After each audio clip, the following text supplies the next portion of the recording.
And welcome to the first hour of the New Year's Eve kind of programming block that we're doing. When I say first hour, I mean first hour of music where we're doing the Sunday sit down, but we're on a Saturday. It's a little modified, but nothing too crazy about that. But we're gonna do the best of 2016 with all 5 of these albums, kind of 4 of my picks and then 1 guest pick we have, and then later on in the night you'll hear my choices for singles, who had great stuff, but more on that later. All right, we are joined once again by a favorite guest. Getting a lot of great compliments about this guest.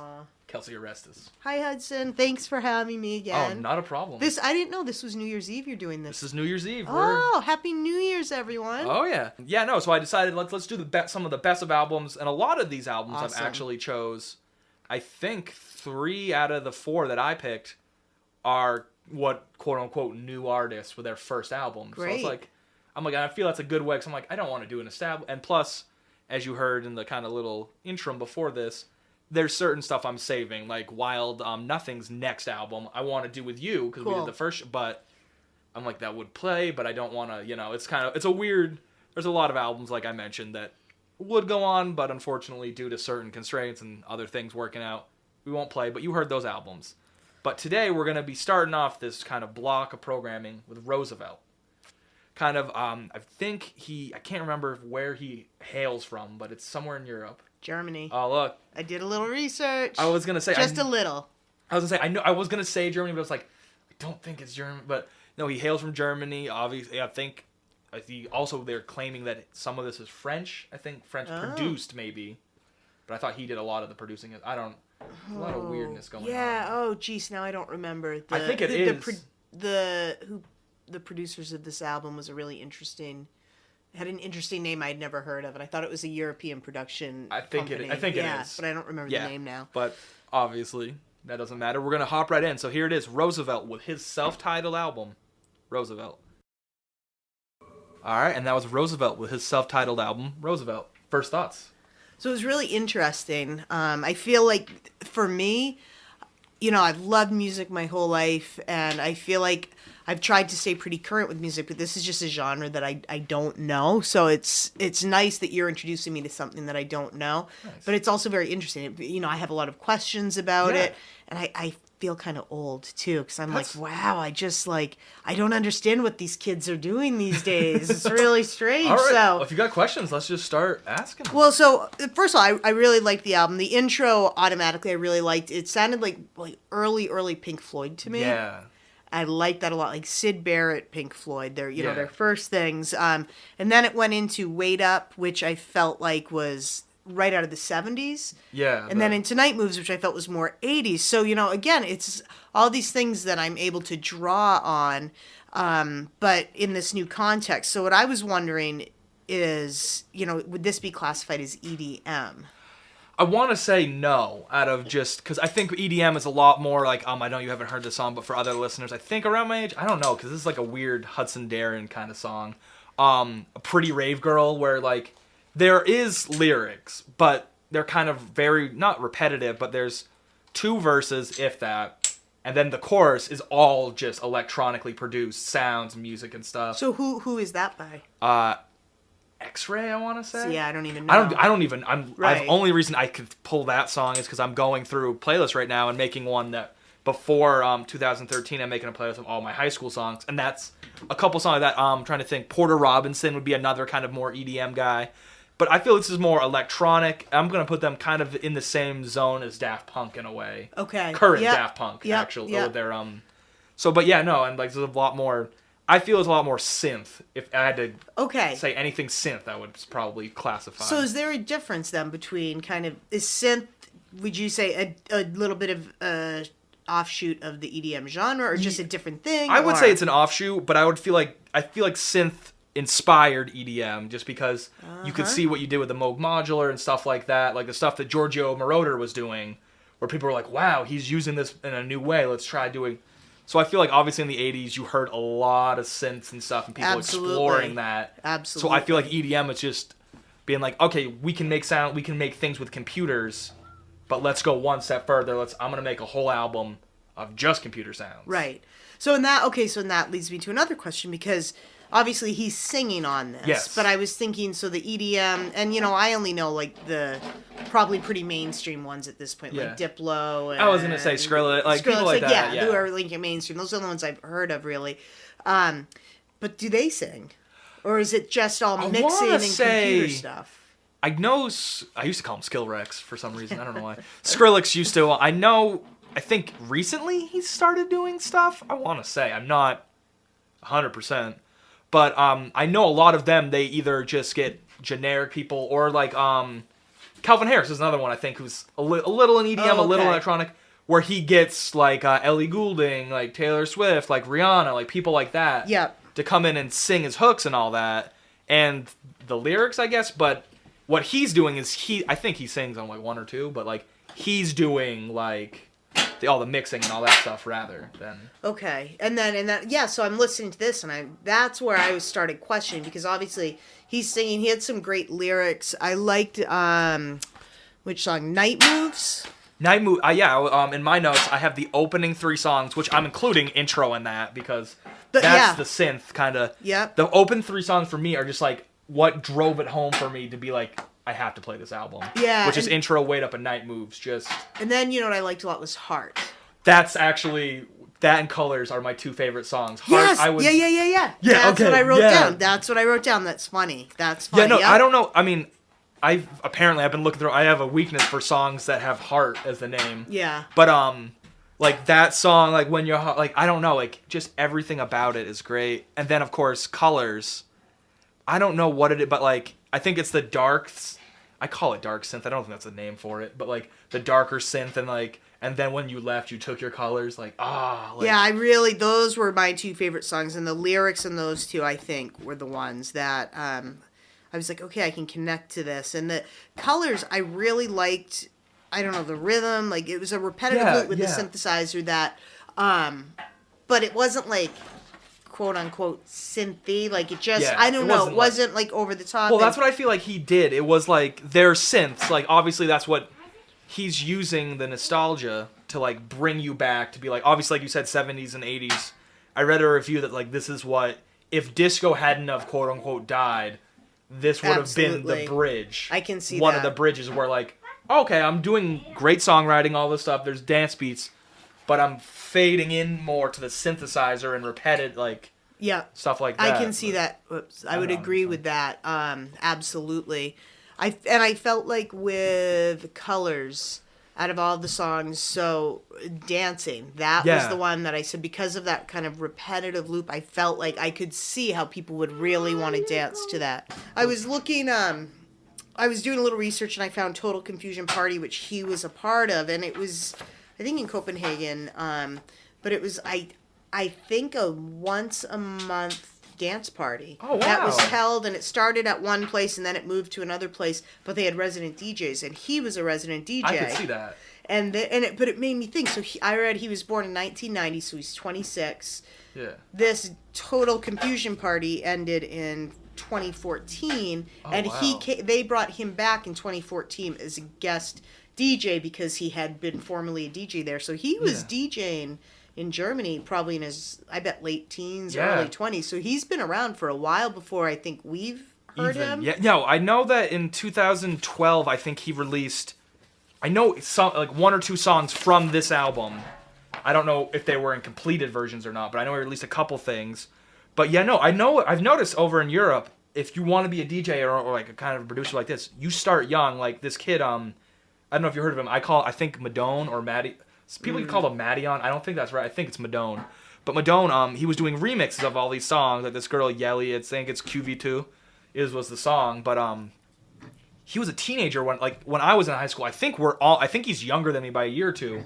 But in high school, me and Darren listened to like all of his stuff. Oh wow! So when we looked him up one time, we were like, he's younger than us, and he's already like a famous DJ. So I think for music, there's a much more of an easy way to be like, I'm young, which I think is starting to happen here a little bit more. That like you're young, like if you're younger and you have a talent, like keep it going with musically at least, not where like now like with Prince for example. I think it was I want to say it was 13. He had his first album and he took it to a bunch of labels and they were like they're like we can't like you got to be old like and that's why he envied, and him and Michael Jackson have this like, I mean, like, I'm getting like chills thinking about it now, like the most like the weirdest relationship you're ever gonna. I didn't know that. Because Prince was horribly jealous that Michael, from a young age, was always able to kind of like, yeah, in the Jackson 5 it probably wasn't him, but he was a star. And then Prince had a hard Scrabble upbringing. Oh yeah. And then there's this one time on a James Brown show where Michael Jackson sees Prince in the crowd, and like after Prince had released a couple albums, he's like, hey, there's Prince in the crowd, let's bring him up. And Prince just comes up and like gets in Michael's face with a guitar, being like, I'm better than you. Like, it's apparently he didn't. They gave him, I think, Beat It or something. One of Michael's like, hey man, like I'd appreciate it if you looked at this cut. And Michael literally, Prince sent back an edited version that's like, this is 10 times better than anything you'll ever record on this track. I did not. So it's one. I feel like over there they've never had kind of a thing where it's like you're too young, whereas here now like I said, we're coming around. Yeah. But with certain artists, we've always been like, you're too young. It's kind of we're taking a risk with you. We don't want to. But yeah. And I could see, for some reason I assumed he was from New York, and I don't know because of the name Roosevelt. I assumed he was from Brooklyn. Yeah, but yeah, no, I don't. I could see how you saw that. Yeah, I thought he was from New York. Then when I read he was from Germany, I was like, wait a minute. A lot of his sounds I could link to European kind of artists of the 80s who were doing more electronic stuff in the 80s. So, yeah, it was kind of interesting. Like, I don't know, it all was making sense to me the more I read about him. But yeah, I think it's this genre thing. It's an interesting thing for me because would you say most kids your age now are listening to kind of this dance? I want to say yes, stuff. no, because I'm weird. I mean, like I've said it before. I'll kind of say it right now again. I listen to like over 100 albums a year. I try to of new. Right. Like like that year they're produced, or even like Wild Nothing. I just heard of him this year. Right. So, but stuff like that. But like I feel like a lot of the artists that I'm playing, besides Strab's artist, of course, which of course somehow got famous in this short time, this is like their introduction, being like, I need to I'm getting this out, here's my thing. Yep. And now I feel like with their next album, there's going to be a lot of follow-up to be like, all right, Roosevelt's doing something else. So, actually, I want to say not a lot of young people listen to this, but also, because I feel like Pitchfork does this. So I feel like a lot of younger people, I don't know if younger people, but I know Pitchfork is highly, if you're into music, Pitchfork's a place you're going to go to read read anything. Pitchfork is so good. It's so good. And it it's left of center, which I like. It's not, it's not going to do reviews on, I can't even, who's like Ariana Grande or, I think they did. Did they? They do, but like they're always just like, they're not like, it's weird because Nightbeds, like I've talked about a million times, they did a review of his second album that like no one listened to. Like apparently, like it was like if you ever watched Searching for Sugar Man documentary, Rodriguez in America sold 6 albums at the time. It's one of those things where like I don't think Nightbed sold 6. I think he sold probably a little bit more than that. 6 albums. But this guy Rodriguez, 6 albums in America. But over in South Africa, he was their biggest musical influence. Interesting. I'll send you I think it might be on Netflix actually. Searching for Sugar Man. Oh, but cool. It was one of those cases I find with Pitchfork where like this year I've seen all of the weird reviews that they do of places that are I'm like, wow, like I'm surprised that you like Roosevelt. When I saw that they reviewed that, I was like, because I also go to this place Has It Leaked to see if albums have leaked and you can find them illegally and all that stuff. But I mainly just find them because they have great reviews there, honest things, and like I'm like, oh, you can search by genre, and he was one that I found on there. So I was like, because I was looking into electronic, and I was like, all right, yeah, Roosevelt, that looks interesting enough. I got it. Like I said, I fell in love immediately. Yeah. I liked it. It was interesting. I really felt like those songs, especially that we spoke about, Heart and Colors, that I connected with. I really like the intro a lot, actually. The intro, I like the intro because in a way, like I think I've talked about this before, but albums that have quote unquote intro tracks, it kind of puts you in the place of the album. It like you're like, all right, I'm here. Yeah, this is what I'm getting myself into, which I like. Yeah. Otherwise, I'm just having. I mean, because Wait Up would be a good open, but it ties so perfectly with intro. Like there is a seamless transition when you listen. I can't beat it. Yeah, I agree. I think that, you just summed it up really well. If an album has an intro, then that automatically, you're sitting down and you're getting ready to settle in for a little while and check out a story. So. Oh yeah. All right. If you had to rate this at 1 out of 10, is what we're gonna do this kind of New Year's Eve. Oh boy, that's hard. I'll go first because I did with like you're gonna see I do with Chelsea. I'm gonna rate this actually a lot higher than I would most of the albums probably on this list. I'm gonna say this is for me it's a 9. There are only 2 tracks, Daytona and Close, where I like Close. It's good. It's a good ender, but for me, I think it's more or less the sad ending of like, I wish there was more. And Daytona just because it is nice to have a little bit of instrumental interlude that leads into Fever, but at the same time, I feel like it didn't matter. This album was gonna be great, and I was gonna love it no matter what. So that's how I feel about this. So for me, that's tough because for me this is an like I said, a new genre, and I gotta Yeah, we can edit. Yeah. So that's tough for me. It's a new genre, and I guess I'm kind of figuring out what I think about it. I think it's interesting, and I like it. Like I can see if my brothers are visiting, and they are kind of my like people that we listen to music together. I would absolutely play this for them and say you should check this out. This is something new. So I'm gonna say like a 7. I think That's what I rated the album you're gonna hear next actually. But yeah, no, I feel that. I wanted to lead off with this just because I'm like, it's fun, it's dance, it's strong, it's a strong kickoff. Yeah, and I would say for this style of music, I would say this is some of the best I've heard. Actually, same here. Yeah. I definitely agree with that sentiment. For what I've heard of electronic music, and when I was younger, I was very big into electronic music. Justice was one of, which unfortunately they came out with a very lackluster album this year. Sad.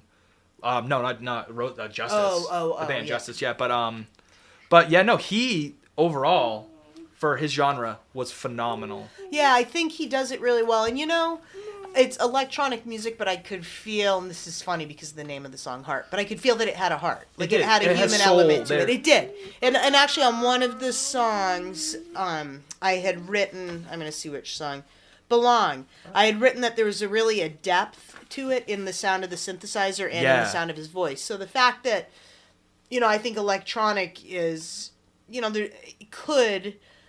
I don't know stereotypically, but lack that human element. This has that human element. That's what I think I like. That's why I said it. That's great, yeah. I classify it more as synth, I feel, just because, or even electronic, just because there's a human element there. It's not totally removed like early Daft Punk or early Justice, where, dance has a boys' choir singing in it, and it's amazing. But you're really in there for the beats and the places they go. But yeah. Yeah, absolutely. Yeah, I liked it. I did like it. And I guess if I were going to put on this type of music, this is probably what I would reach for. Yeah. So I think it's good. And I appreciate that you keep educating me. Oh, thank you. So I don't feel so old. Hey, I can talk to you young kids, and sound like kids. I know what I'm talking about a little teeny weeny bit. Oh well, I mean, Dream Pop, the first album. That was I just got into that this year. Yeah, it's good. Apparently, but the more I look back, I'm like, I guess I've been into Dream Pop. Yeah, and that's because there's elements of everything. Everything you've ever played for me, I can hear stuff from my childhood and teen years and college years right through. I mean, everything draws from something else, and you can really see the connections, and I appreciate that too. It gives you some history and some perspective about what these performers are all about. Yeah. All right. Well, I think that's gonna do it. That was great. Amazing way to kick it off. Happy New Year. Happy New Year, guys. Wishes for health and happiness and everything good. Oh, yeah. And lots of good music listening. Of course. So, following this show, we're actually going to be listening to Midnight Machines by Lights with Chelsea Dresser, actually.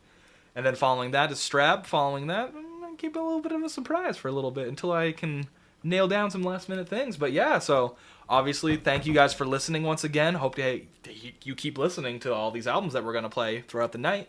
And you know what? See you guys in the new year if you stop listening now. All right.